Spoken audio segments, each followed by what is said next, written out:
Tommy said I'd like to get back ready for the ride.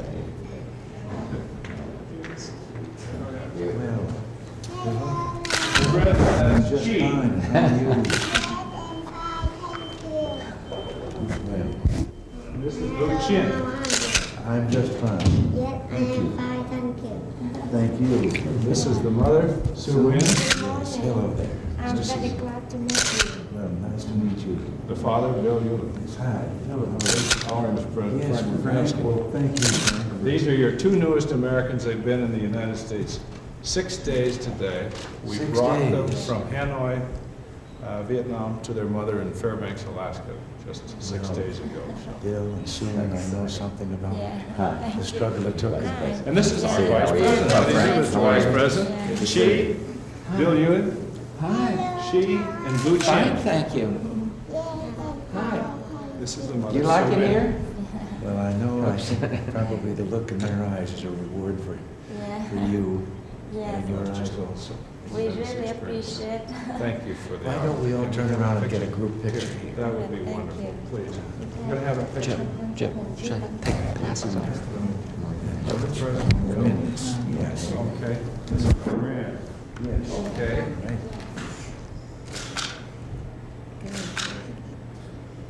Thank you, sir. Thank you. Thank you. Now they're going to go back to Alaska today. Well, now, there's a little sweet, a candy in America that's pretty popular with young people. In fact, it's still popular with me. And in here is a jar with this seal and the name on it. It is filled with jelly beans, but so you won't have to open the jar right away. Here's a little sack of jelly beans. There. Thank you. Thank you very much. Thank you very much. Well, thank you and welcome. Yeah. Pleased to have you here. Yeah, we wish you healthy last long. We wish you all the very best. And we have best wishes to you. Excellent. Thank you. Nice to see you. Yeah, nice to see you. Thanks very much, Mr. President. Thank you. Thank you. I appreciate it. Thank you for your help. Take care. Thanks. T-minus 30 seconds, and we've had a go for auto sequence start. The SRB hydraulic power units have started. T-minus 21 seconds, and the solid rocket booster engine gimbal now underway. T-minus 15 seconds. T-minus 10, 9, 8, 7, 6. We have main engine start. 4, 3, 2, 1, and liftoff. Liftoff of the 25th Space Shuttle mission, and it has cleared the tower. Now control. Roger, roll, Challenger. Good roll program confirmed. Challenger now heading downrange.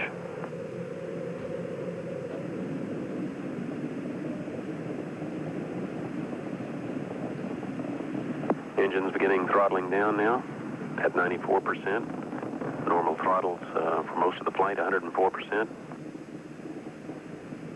We'll throttle down to 65% shortly. Engines at 65%, 3 engines running normally, 3 good fuel cells, 3 good APUs. Velocity 2,257 feet per second. Altitude 4.3 nautical miles. Downrange distance 3 nautical miles. So the 25th Space Shuttle mission is now on the way after more delays than NASA cares to count. This morning it looked as though they were not going to be able to get off.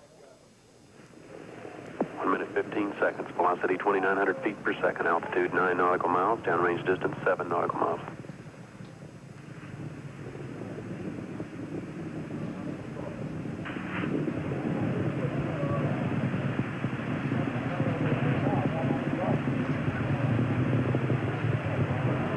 Looks like a couple of the solid rocket boosters blew away from the side of the shuttle in an explosion.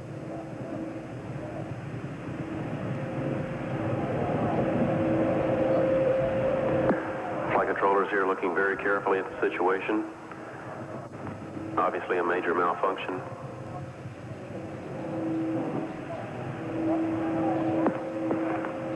no downlink.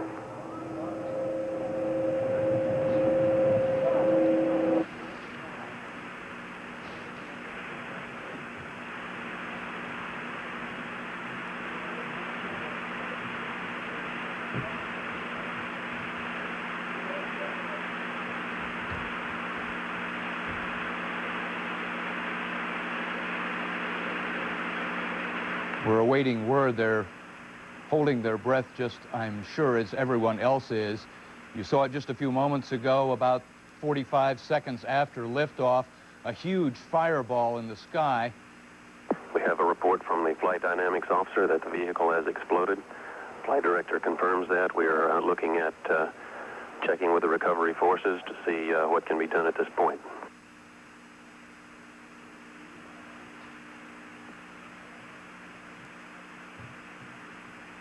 Contingency procedures are in effect.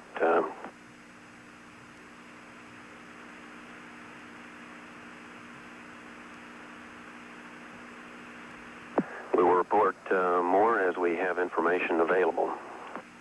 Again, to repeat, we have a report relayed through the flight dynamics officer that the vehicle has exploded. We are now looking at all the contingency operations and awaiting word from any recovery forces in the downrange field. In what appears to be a major catastrophe in America's space program, Challenger, only seconds after leaving the launch pad, according to NASA, has exploded in midair. No word yet on if there are any survivors. Let's replay the launch here and show you, we'll continue to watch the picture and show you what happened shortly after liftoff.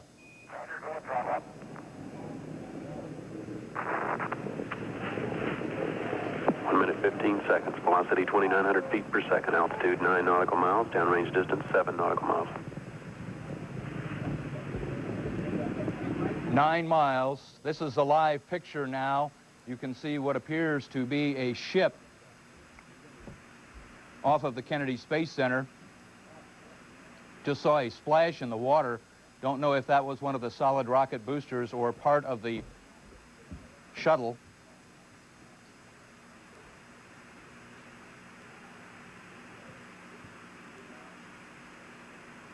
Pieces of debris continuing to fall from the sky.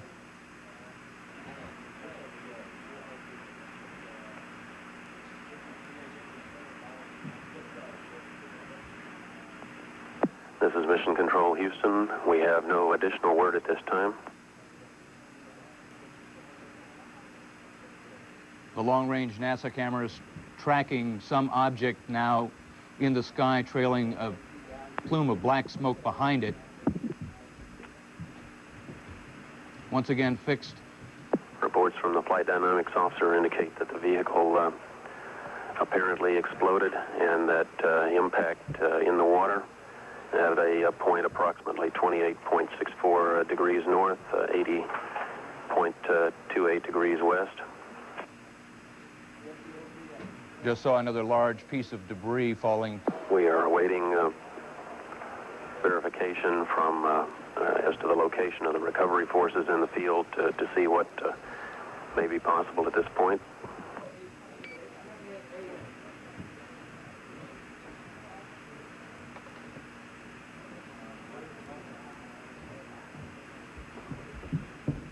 And we will keep you advised as further information becomes available. This is Mission Control.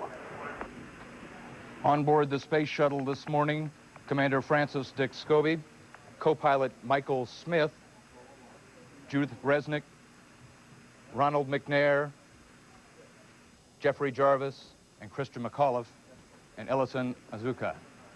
Let's take another look now, just seconds into the launch. This is before the solid rockets were lit. T-minus 10, 9, 8, 7, 6. We have main engine start. 4, 3, 2, 1, and liftoff. Liftoff of the 25th Space Shuttle mission, and it has cleared the tower. Now control. Roger, Challenger. Pilot roll program confirmed. Challenger now heading downrange. Tom, everything looks normal to this point? It's about 20 seconds. Everything looks normal to this point. It's when the long-range tracking cameras took over, and you could see an extreme close-up as the solid rocket boosters appeared to be breaking away from the shuttle and then explode. It comes up in just a few seconds here. Engines at 65%, 3 engines running normally, 3 good fuel cells, 3 good APUs. Velocity 2,257 feet per second. Altitude 4.3 nautical miles. Downrange distance 3 nautical miles. It occurred at 9 miles into the mission downrange. Engines throttling up. 3 engines now at 104%. Challenger, go at throttle up. Roger, go at throttle up. There. You could see right before the explosion at the external tank where it attaches to the shuttle, a flame appeared to break out between the external tank and the shuttle. Tom, this has never happened before. I know you are aware that there are contingency plans for... We don't have any more information than what is being provided to the public on television. Hopefully later we will be able to get some, and that's the President's first priority is to find out what information that is available. We just don't have any more. No, we have not from the Oval Office. Will this affect in any way the plans for the State of the Union tonight? I don't believe so. I'm certain that the President will feel compelled to mention this, depending on the outcome of what we learn here in a few minutes. Will it affect the shuttle program, Larry? Well, that's hard to say, you know, here in 15 or 20 minutes after an incident of this type is concerned. I'm sure it will not affect the United States' determination to consider to continue the exploration of space and all the benefits we've received from it. Excuse me. Please, sit down. Well, I'm sure we all realize there's a little change in procedures. I look forward to coming in here. We had a little session with you and some briefing, all very carefully sequestered until 9 o'clock tonight on the State of the Union, but in view of the tragedy that has befallen us, I don't think we'll do that. I know that you're interested in keeping up with this as I am also, to find out the extent of it, what has taken place. So I just wanted to say hello and appreciate you coming here. Maybe we can do the other thing another time. Mr. President, can you give us your comments on the tragedies, and so that we can tell the American people your words, your thoughts? Well, what can you say? It's a horrible thing. All of us have witnessed it and actually seen it take place. I just can't rid myself of the thought of the sacrifice of the families that have been watching this, also families of those people on board, and what they must be going through at this point. I'm sure all America is more than saddened, feels the great weight of this, and wishes, desires that there was something we could do to make it easier for those who have suffered such a loss. Mr. President, what is the latest word you've gotten?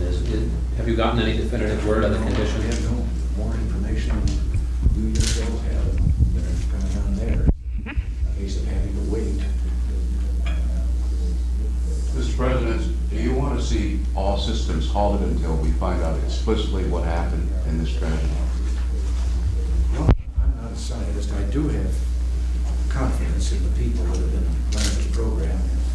This is the first in, 56 some flights.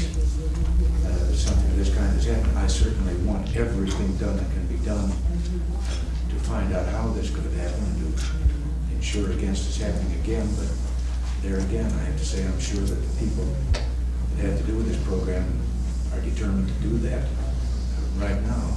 And I'm quite sure also when you look at the safety measures that sometimes those of us looking on have gotten a little impatient with when flights have been aborted and it hasn't seemed as if the situation, well, it seems as if they were taking things too seriously. Now we know they weren't. And so I'm confident that there will be no flight until they are absolutely as certain as human being can be that it is safe. Mr. President, do you think it raises questions about having citizens aboard the station? They're all citizens, and I don't think anyone's ever been on there that isn't a volunteer. I know I've heard many times from other people that have tried to give me reasons why they or someone like them should be included in flights of this kind. So, no, that is the last frontier, and the most important frontier. We have to say that the space program has been most successful, most effective, and I guess we've been so confident of it that it comes as such a tremendous shock when something of this kind happens. Will you still go ahead, sir, with your message tonight? What? Will you go ahead with your message tonight? Yes, I feel it.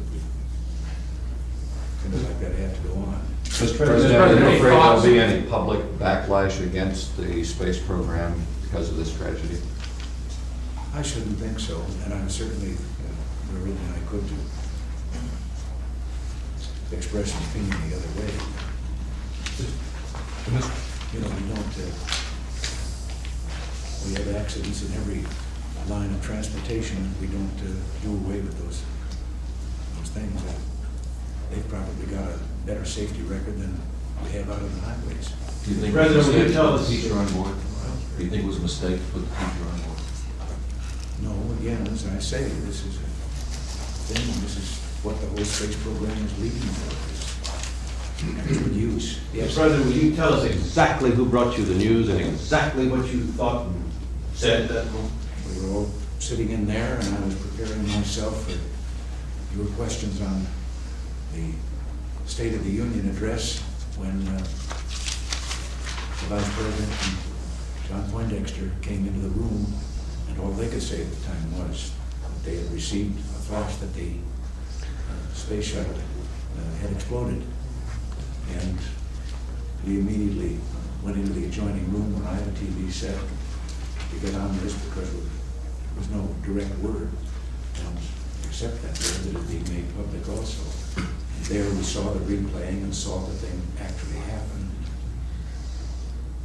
It just was, a very traumatic experience. Well, how does this affect your State of the Union speech tonight? I mean, we were told you were going to give an upbeat, State of the Union is good, optimistic speech. This has got to cast a pall on it, doesn't it? Yes, I'm sure it does. And certainly there could be no speech without mentioning this, but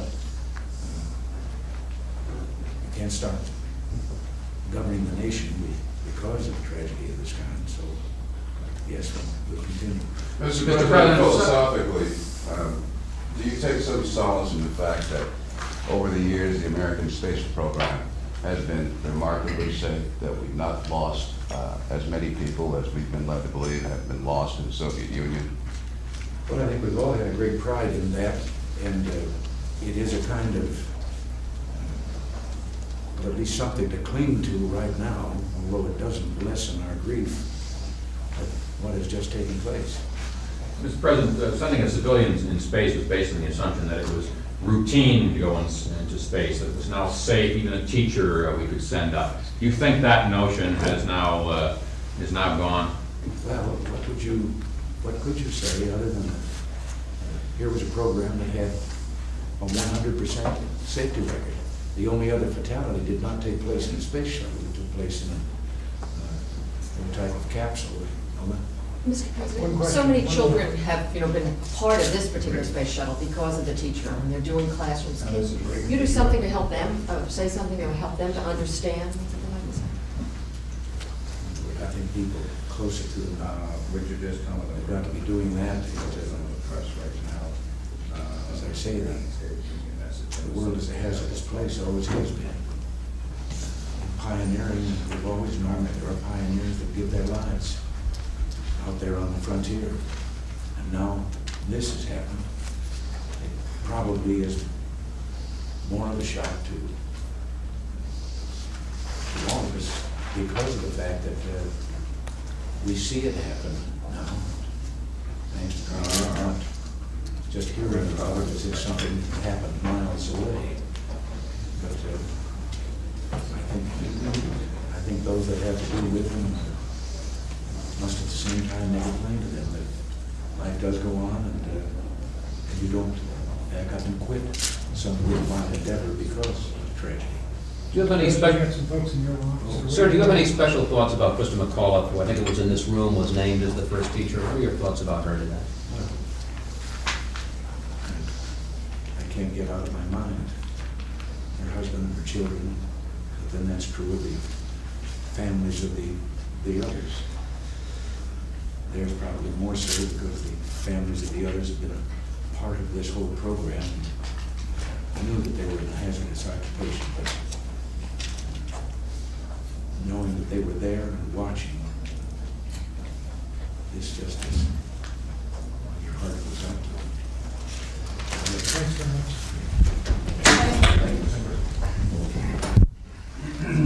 Can we go far? Hello there. You great honor. Well, I'm to have you here. My family? Yes. My father. Nice meeting you. Nice to see you. My mother, Rosemary. Hello. My brother, Ronald. Hello. Nice to see you. Couldn't we gather around here for a family picture? Great. Some on one side, some on the other. Yeah. Thank you, sir. Well, someone will take you to your chairs, and you'll be right there, and we'll see. President, Tyrone Ford. Chairs over here. Good to see you. Thank you. And this. Thank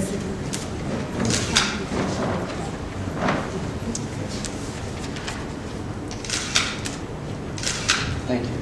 Well, you're going to sit over there, someone will take you to where you're going to be.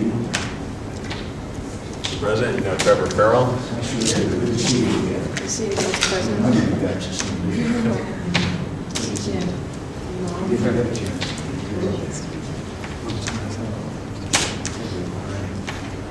So we'll get picture taken.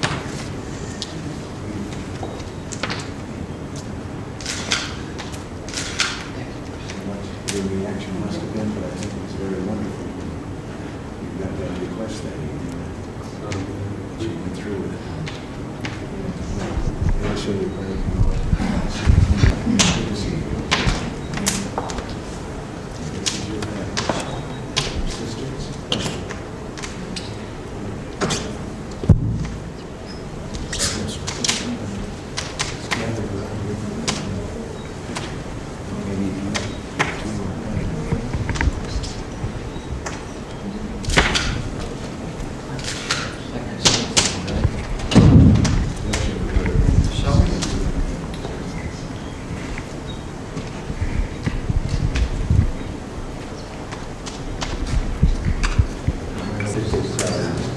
The Oval Office, so we had to make do with a lot of furniture here. But I'm the only one that's where I'm used to being, in the middle. I hope this won't come as too much of a surprise or shock to any of you, but I understand that Mr. Ryan has worked it out for one of you, the families, to be down here watching the State of the Union address tonight on television. That historic and traditional, where the President addresses both houses of Congress. But I'm inviting you to be my guests here in the gallery tonight for the address, because I'm talking about all four of you before I finish that address. I think you should be on hand there for the members of Congress to see you as well as the people of the United States, because it will all be televised nationally. So, does that mean with everyone's approval? I don't know. You'll be up there alongside of Nancy in the gallery speaking. I had met one before here, but your accomplishments are something that I think all of us are very proud of. And all the country, I think, will be pleased to see you and learn about you. And I feel very good because I figure now that 21st century, our generation's been doing right. That the country will be in good hands. I didn't think I could smile again. Probably won't for the rest of the day with the tragedy that we all know has just taken place. And others of you know Richard had an experiment. His on that shuttle conducted out in space.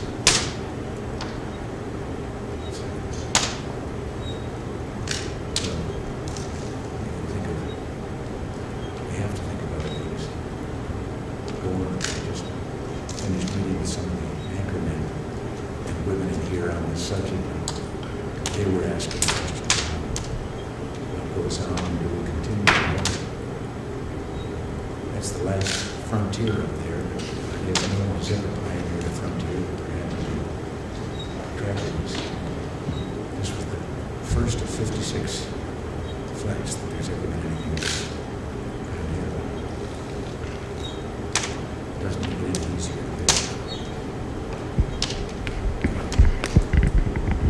Well, we got to stay. We're headed.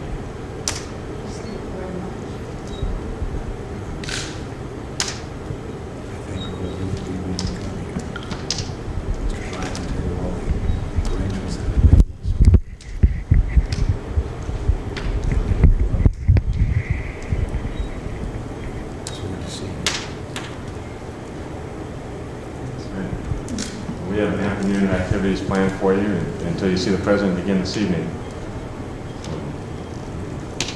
Anytime. Well, I'll let you get on the schedule you've planned, I'll get back to work.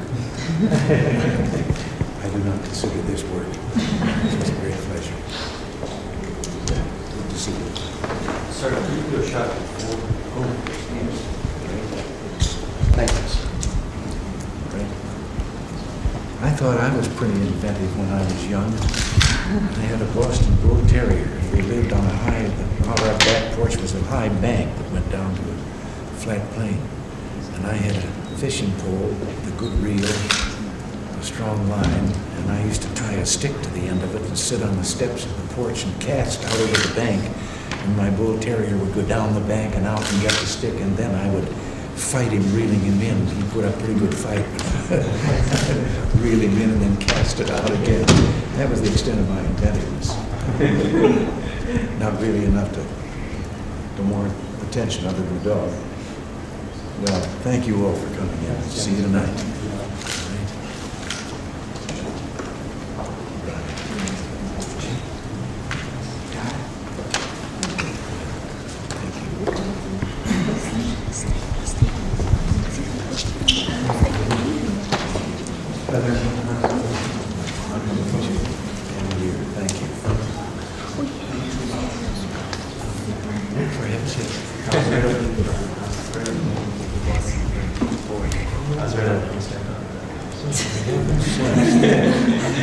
Thank you for reminding me. All right. Goodbye. God bless you. Pleased to meet you. Thank you.